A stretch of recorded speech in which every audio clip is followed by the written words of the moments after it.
Parents. Throughout history, we've struggled to get it right.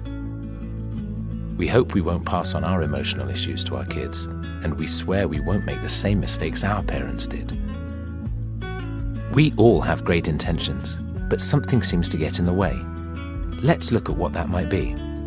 At Circle of Security Parenting, we believe that being emotionally available to our children and their needs is the key to doing our best as parents.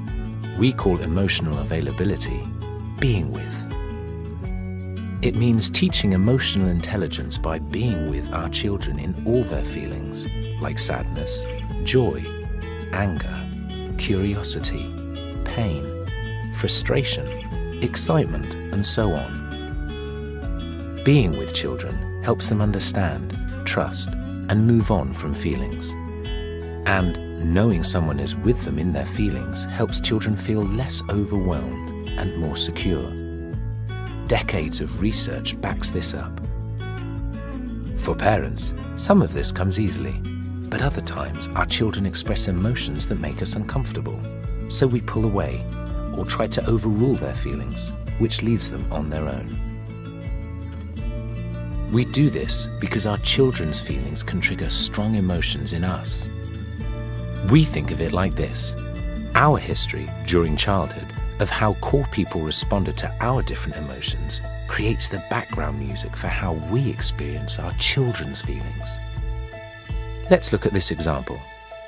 This girl and her father have been enjoying time together in the park, but suddenly aware of the time, Dad says, "We need to go."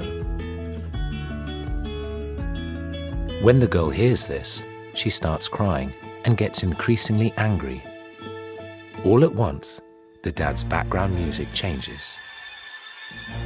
The background music that is playing for the father right now, we call shark music. As it turns out, the dad's own mother was uncomfortable with loud displays of emotion, and she didn't know how to handle them.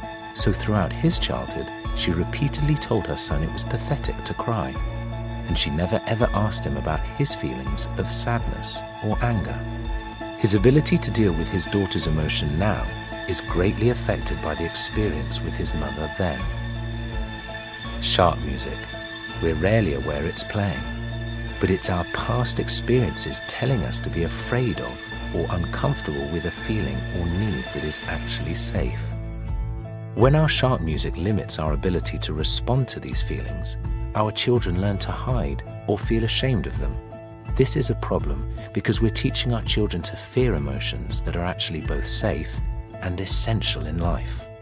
Most of us experience shark music with one emotion or another, and it's different for everyone. But whenever it is triggered, our ability to respond to our children's needs is limited. The good news is, by simply calling it by name and reflecting on what our children need in the moment, we can turn down our shark music. This is so important because if we can learn to manage our history of negative experiences and perceptions, we can respond to the truth of our child's current situation and be with them in it. Ultimately, this will help our children grow up with a better ability to understand and share more of the emotions they experience. There's no escaping it. Strong feelings are a challenge to manage as parents, but our children always benefit when we have an accurate response to what's happening, rather than reacting to the shark music we're bringing into the relationship. Remember, there's no such thing as perfect parenting, and blame never helped anyone feel more secure. That includes blaming ourselves. But the more often we can identify our shark music, the better off our children will be.